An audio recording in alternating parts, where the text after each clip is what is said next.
So in this slide, both of them also have the differences in income recognition where it could be seen by how they display their income, where Bank Islam, which is on the left of the slide,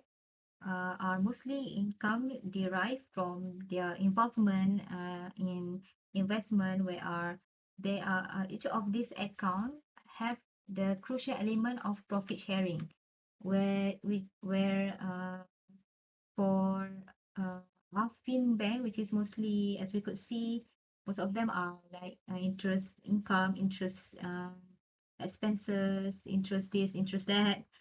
which is mostly, of course, uh, they all are profiting from the interest lah, not based on profit sharing, like banks lah. Okay, the next one is investment account between Bank Islam and Affin Bank. This is the most obvious for me from what I've seen so far, that since Bank Islam is more leaning towards risk sharing, so most of the bank makes an investment account share risk with the depositor. But in Affin Bank, uh, what has been stated in their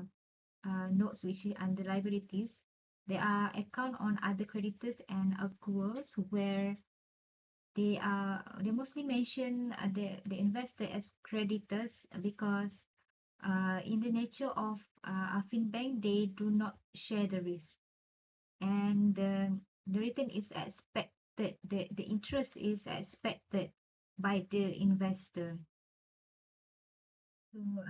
the key differences in corporate governance measure, we could see in here that the leadership, they mention Bank Islam mentioned their department as Sharia Supervisory Council, while for the leadership segmentations in Affin Bank, they mostly mention the Sharia board as Sharia committee,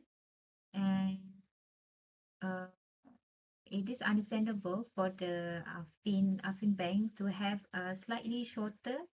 overview of the Sharia committee, since they are we mainly focusing on their conventional part, and also in addition, the Islamic bank are just as window and not literally like full-fledged yet. So the continuation of the corporate governance measure and the key differences between those between Bank Islam and Affin Bank is Bank Islam, they have the Sharia governance framework, Sharia Supervisory Council, they have board audit and examination committee, and also external auditing, and they also they also have complete corporate disclosure at IER. Where other than that, there's also some issues in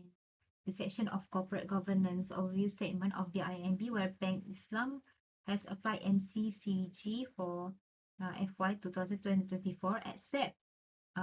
these two practices, which is first practice 8.2, that requires listed company to disclose on a name basis the top 5 senior management personnel's remuneration components such as salary, bonus, benefit in kinds, and other emoluments, and presented in bands of RM 50,000. And the next one is practice 8.3, where safer to step up goes further by encouraging full disclosure of the detailed remuneration of other senior management members. And the reason behind uh, the departure was due to the disclosure causing competitive disadvantages where it affects talent retention, disrupt internal dynamics, jeopardize confidentiality. And as the result of the departure, Bank Islam is actually technically still presenting it, but in more of the way of its being sufficiently transparent. Since they instead explaining the policy structure and aggregate cost of senior manager pay rather than fully disclose it, like how the departed MCCG practices want. So in comparison of the Affin Bank, which is uh, Affin Bank prepare corporate reports as comply with MCCG. They are Affin Bank also have Sharia committee of Sharia and board committees and also Sharia committee, but only for but the Sharia committee only operated on Affin Islamic Bank window. And it is also audited by a large firm which has been which has been claimed by PwC in Affin case disclosure and resulted in Affin really following the IFRS and integrated reporting. But also there are similarities. Uh, they are adopting adopting in MCCG policy where the bank also even though that the bank adopted all the provision of MCCG 2021, but Affin Bank also departed practice 8.2,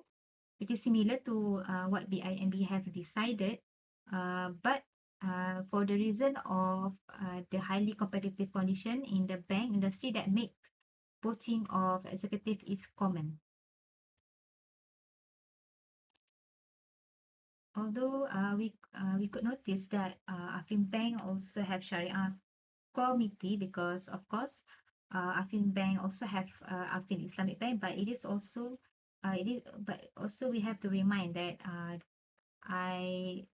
actually focusing more on the analysis of their conventional side, not and it is not included the Sharia compliant Islamic Affin Islamic Bank. So for the honorable mentions of this, which is uh, the financial instrument of derivative, where it is also be found in Bank Islam, which is quite contradicting with the derivatives tools having having some Sharia compliant issues to be used in a full-fledged Islam Sharia compliant bank such as Bank Islam. So in Affin Bank, as we could see, of course, there are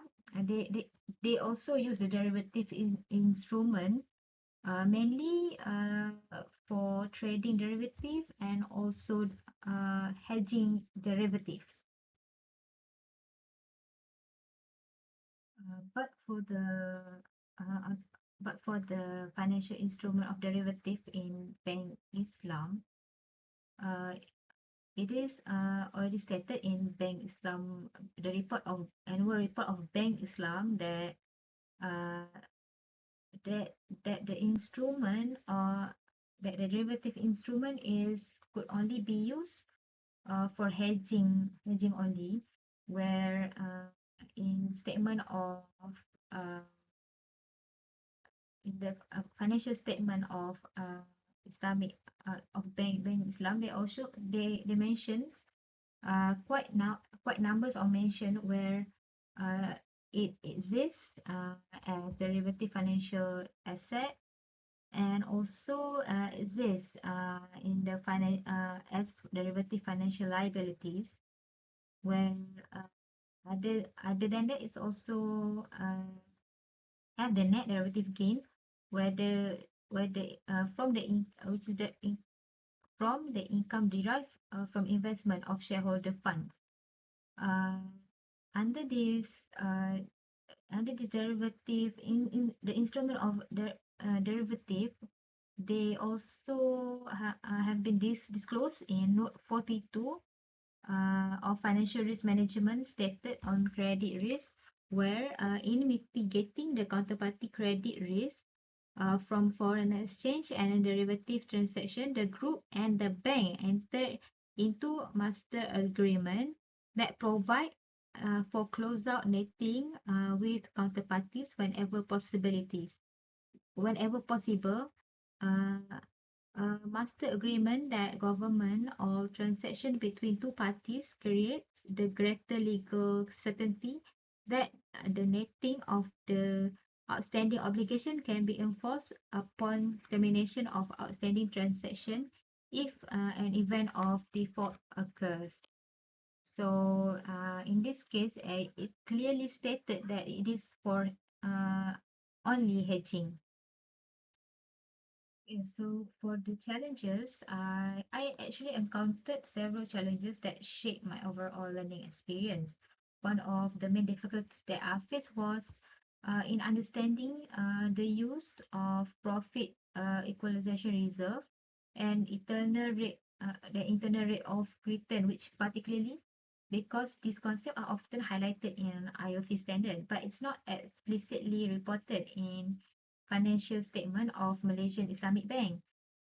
Instead, I discovered that Malaysia Sharia governance framework has developed alternative mechanisms such as the use of investment risk reserve